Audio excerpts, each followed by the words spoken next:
Let's talk. Charles Brown.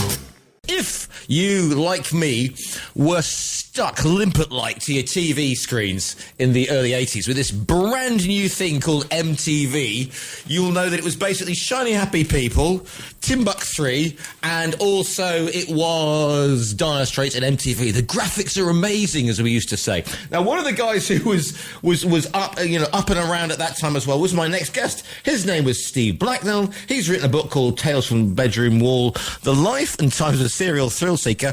To say, I think, and I think, thankfully, I had a lifestyle change as well. So luckily, I'm still lucky to be on the planet. But, we're talking, I am Guardian Women's B team compared to the Champions League abuse that Steve put himself through. Ladies and gentlemen, live from a luxurious pad overlooking the sparkling Pacific from his place in LA, it's Steve Blackman. Good morning, Steve. I wish it was. We're actually on the south coast next to Folkestone, but it's infinitely better than LA, where I spent far too many years. And hello, Giles. Yes, indeed. And the fact is, you know that sort of thing that people say, hey, man, if you remember the 60s, you weren't even there. Well, listen, the 80s, the should we say that, from 85 through to about 95, sort of ricocheting off Britpop. We had all the, the MTV years, the whole participation. Would basically made the accelerants that we used back in the day, shall we say, would have put Fleetwood Mac to shame. There's the great story of Keith Moon, who was, as you say, medicated most of the time, and he was sitting in a bar, and because he spoke in a very posh accent, and he turns to the bloke next to him and says, "Excuse me, you wouldn't have any drugs of the upwardly mobile character, would you?" But yes, it was medicated times, but thankfully they're over, and we're all intact, Giles. Yes, it's somewhat like if you had a shipwreck and you're standing in a shipwreck and you're sort of standing there on the beach going, well, how did that happen? Now, that's right. why am I here and all those worthy people aren't now? Just explain to me. Let's get the one out. Let's get the Tales from the Bedroom Wall. And remember, we are live. The Tales from the Bedroom Wall. Why is that? Why is that the name of your learned tome, sir? Well, my memoirs.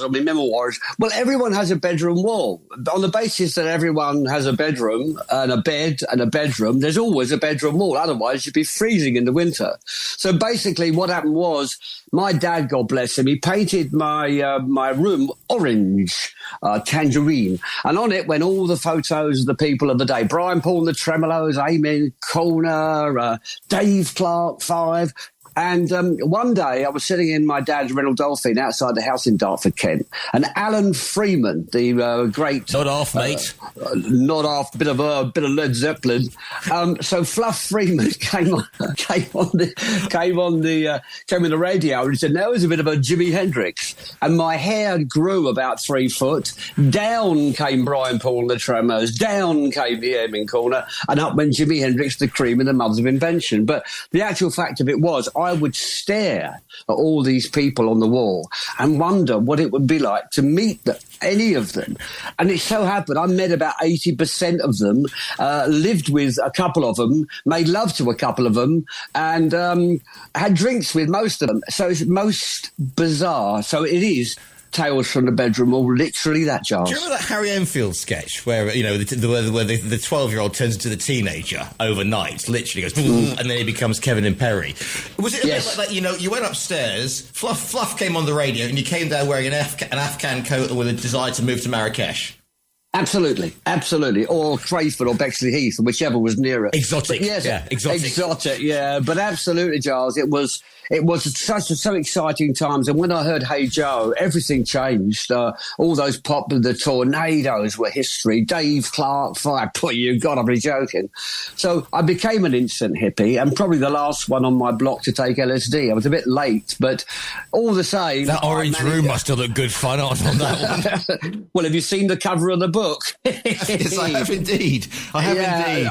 So it's pretty psychedelic. So, yeah, so that was really the basis of it, meeting all these people. And serendipity, which is another word I can't spell, but serendipity, basically, I've come to it. I don't know about you, but since doing this book, I always thought serendipity and coincidence were sort of out there. But I reckon serendipity is around us all the time. And just like anything, when you stumble over it, when your area is up to connect with the waves, then all is clear. So it's really a book about serendipity, odd things happening, seeing someone on a stage in 1969 and then marrying them 24 years later. It's a bit weird. Indeed. Yeah, indeed. I'm just trying to think who else. There's lots even going there. And I won't even talk about my area. I'll be up in the morning because I'm approaching that magical number of age. Anyway, moving swiftly onwards. Yes. I mean, a lot of us sort of dream about, getting into the media and doing all these bits and pieces, but then we go on to, have proper jobs and be sensible and grown up. Unless you're you and me, Steve, in which case we sort of stumble into media, and then it's better than a real job. So how did as Americans say, how did your journey take you to the world of media? The journey, wow. Well, basically, I was a record plugger, promotion guy. So my first job was plugging John Miles music. Then the second one was I Divorce Steely Dan, and then went on to all sorts of things. I wasn't terribly good at it, but by 1981, I was dressing as a waiter. I ran a dial-a-waiter business, which really entailed myself and a friend going out and getting completely ratted with clients. And so I assumed this waiter thing, long the short of it. The old grey whistle tests were recruiting for a new TV show. Michael Appleton, the sadly passed rock god of television, was the boss. And he said to me, well, Blacknell, you're not going to be a presenter. You're a record promoter. Long and the short, they gave me one show, which is Riverside, an arty thing, the BBC's answer to the Tube. And I did 42 of them. And then I sort of jumped from there into Radio 1 and then to BBC Breakfast Time with the legendary Frank Boff, who taught me what not to do in telly, and without Frank, I wouldn't be here. That's the truth. And of course, I mean, going back to that time, I love this period. I mean, all the bands if you're going to have something on your bedroom wall, I mean, Cream and Hendrix to start off with is not an aim, brilliant stuff. But also, it had gone from, Telecasters to Strats in a single bound, right? Leaving Hank Williams trailing in its wake, and ding, ding, ding, ding, ding. But also the business itself, because there hadn't been a rock business like there would be with Zepp and the management and PR and stadium rock and the excesses, and so you're kind of making it up as you go along, which is always great. But also, I mean, I spoke to Alan James about, because he's written, he wrote "Don't Stop Me Now" and "Can't Stand Up for Falling Down," and he talks about the incredible stories of PR excess and plugging. Let's go with I don't know, the Doobie Brothers to LA. What could possibly go wrong? Well, there was a great, I don't know how old you or the audience are, but there was a band called Brinsley Swartz back in the 60s. And the legend goes, and recently I found it's absolutely true. They were a British band, and they got some amazing advance from Virgin or wherever it was for $100,000 or something. And by the time they got to Los Angeles, they spent it, mainly on the plane and mainly on God knows what. So they spent the entire advance before they even got to America. So they were days of complete and utter excess. Have you got a credit card? Yes, it's an excess card. Oh, don't you mean access? No, it's excess. And that's exactly the way it was. And of course, we now live in a world where everything is computerized. It's all digital. I'm looking at my system here now. It's all in beautiful sort of Technicolor, the whole bit. Of course, radio back in the day, carts. If I can swing this around, we used to have carts here, and you would literally just throw it into the wall with a big smack, a satisfying smack. So take me behind. I mean, were you, as the saying goes, were you putting the needle on the record back in the day? I've never done it in my life. I've never, ever span a record in my life. I've tried to be a DJ. The likes of Stevie Wright and all those geniuses who can talk about nothing and make it interesting for 4 hours a day for 20 years, beyond me. I mean, I'm part of a new 80s channel, and that's launching next year. And I said, well, as long as I don't have to spin a record, so I'm just doing all my links. Because I was at Radio 1 for years, but all I did was to host things like Radio 1 in concert, Sight and Sound in concert, go on round table with the remains of Richard Skinner, and do stuff like that. So I'm not a DJ at all. I'm a broadcaster at best, probably at best. I'd love it because people will say to me as well, "Oh, Giles Brown DJ." It's like, no, you don't understand. I don't do the Wheels of Steel. I sit and I talk rubbish between the songs. Yeah. But I can tell that already. Yeah. No higher praise, Steve. Thank you so much. But MTV, I mean, there were... do you remember the video... Remember we used to have... the discotheque was going to be taken over by Videotex, famously immortalised by Dollar in their magnum opus, of course, which was called...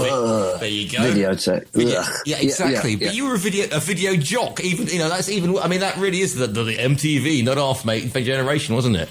Well, I was Europe's first video jockey because what happened was Alan Parsons here of the project, he directed a pilot that we did for Swindon in the UK. It just went out in Swindon, of all places. Hey, the underground, the home of the underground. I know, yeah. I was at the undergrowth and all that. But so we did that, and that was a reasonable success. So I became a VJ and worked for a thing called Music Box, and that was that went out in Europe. In fact, we had a top 20 hit in Holland, us lot. I can't remember what it was called. It was dreadful. But anyway, so I was known as this... You were huge. You were huge in the Netherlands. Oh, yeah, you're right. Double Dutch more like. But so basically, I was known now as a VJ. I knew the people at EMI, and Picture Music was their arm, their video arm. So the exec and I went to New York to meet the head of MTV, Bob Pittman. We pitched a show called London Calling, and we did it from London. It went out for 18 episodes, 1 hour each, reaching unbelievably 23 million people. It was huge. So I'm more known there in America than here, like big in Arkansas and nothing in Aldershot, so to say, That is a T-shirt slogan and a half. Does it not get a little bit sort of surreal when you... I mean, I was going to say, does it? But I mean, let's face it, we're young men. It's the 80s. There is far too much available cash and other things beginning with C on the table, as it were, on the silver platter. Did you have a moment of quiet reflection and introspection, or was it just like, hey, we're living the rock and roll lifestyle? It's always live fast, die long. Oh, for goodness sake, I'm 60. Well, I'm 73 now, so I've got a bigger memory. Luckily, with clean living in regular prayer, Steve, you don't look it. Well, thank you. Mind you, I've been in makeup for 24 hours for this, and I've taken 3 weeks off from work to learn these lines. But anyway, so basically, it was. There was so much money around. It was absolutely crackers. I was a millionaire 3 times over, which all went in bars, etc., etc. Yeah. So by the time in about 87, I'd had enough of doing kids shows and stuff because I was 33, for God's sake. So I decided to go to Hollywood because people said the walk would do me good. So I went to Hollywood and mucked it all up. But I went there as B-Sky B's Hollywood anchor. So I had 2 years sending stuff back, like Lunch with Bob Hope and Dinner with Dudley Moore. It was, I'm from Dartford in Kent. It's ridiculous. So when the channel went down, I stayed on. I married one of Frank Zappa's groupies, and then the adventure began. Made 5 dreadful films. I was the worst thing in them. Couldn't act, didn't listen, mucked it up. Divorced the wife, came home. That's taken care of after the book. I mean, how do you sort of? I mean, people. Because I've had some interesting lifestyle choices in my time. How did you manage to sort of function? How did you manage to sort of... Did you ever have mornings like thinking, I can't pull this together? Or did you just sort of push on through or, just make the call and go for it? And because somebody like Dudley Moore, I should imagine, was quite interesting, whilst Bob Hope was perhaps a little more conservative to interview? Well, it was in Hollywood. If you interviewed a milkman, it'd be interesting in Hollywood because everything's different in Hollywood. You can look at the Hollywood sign. You could be sitting next to a Mexican who's sleeping on the street, and you can look up and see the Hollywood sign. It was the land of dreams and also Giles' nightmares. So you go there, and they say in Hollywood, because I was by now an actor, and I was signed to the biggest agencies in Hollywood, William Morris and the lot, and they thought I was going to be the next big. They called me Robin Williams meets John Cleese. And so I was going to be the new John Cleese. And I was cast in the Dead Poets Society in the Robin Williams role for TV. But as always, I messed it up. But always coincidence and silliness got in the way. So I didn't make it. Otherwise, I wouldn't be sitting here talking to the likes of you. Fair enough, which is a double-edged sword if there ever was one. Now, let's go to Rock's Finest Hour. It's 1985. It's Live Aid. Everybody knows where they were. And you were in the nicest possible way all over this place. I was indeed. I was in the air tonight. Oh, what a my favourite. Do you know what? I say that all the time. My wife says, "Stop saying not half." I do it all the time. By the look of it, so do you. But where was we? Oh yes, well, I had this. I had a show in America, so I was chosen to do the Concorde flight. And it's in the book, Tales from the Bedroom Wall, available on Amazon. Oh, sorry, I shouldn't say that. But my probably the best quote ever, the finest thing anyone ever said to me in my life. I rang my mother up the day before, full of it for Live Aid, and she said, "What are you doing tomorrow?" I said, "Well, I'm going to Heathrow. I'm meeting Phil Collins." She said, "Oh, was that the bald man?" I said, "That's the one you like, Mum, the bald one." And then we're going on Concorde, going to JFK, blah, blah, blah. And she said, "How are you off for underpants?" And the point of it is, it just brings you right down to earth, and that was the whole sort of essence of the trip with Phil. Really, I mean, you couldn't really hear what we were saying in the sky. Now you can, because AI has taken care of that. But it was a marvellous thing to do. Yeah, I mean, I was just thinking, because we all know about him, flying from London to Philadelphia. We were all watching and like, this is amazing. But what was the flight like? I mean, was it noisy? Was it full on, hedonism? Was it all? I mean, Phil presumably had a job to do and was very, very serious about it all. Well, I had a job to do too, and I'd only been in the business in telly for 4 years, but I was quite experienced due to people like Frank Boff who taught me what not to do. So I was not nervous at all, rather excited. We went into the cockpit, and to my astonishment, the driver, as we called him, was eating an egg sandwich, and I thought it must be the fastest sandwich known to man. So we sat there and did a bit, and it all went wrong a bit, but you can hear it all now. So on AI, you can hear what we're talking about, which is really. It's the equivalent, really, of asking Sir Edmund Hillary why he climbed Everest, because it was there, and he said, "Because I could, really." And it was marvellous. Egg sandwiches at Max 2, and don't forget the watercress. So exactly, yeah. What about so the book? I mean, what inspired you? Were you sitting there one morning in the Muse, the heavens opened, and the Muse said, "Yes, Stephen, it's time for you to put it all down"? I wish that would be the case. It was mainly done on medicinal stuff in backs of cabs and stuff 20 years ago. So it was literally 20 years ago. I thought, I wonder if this is interesting. And I just kept adding to it. And I thought, my book. And I'd written both the Top of the Pops books. Weirdly, Jimmy Savile did the first forward and Cliff Richard did the second forward. So choices, please, gentlemen. Wrong. But anyway, I thought I may be a bit of an author.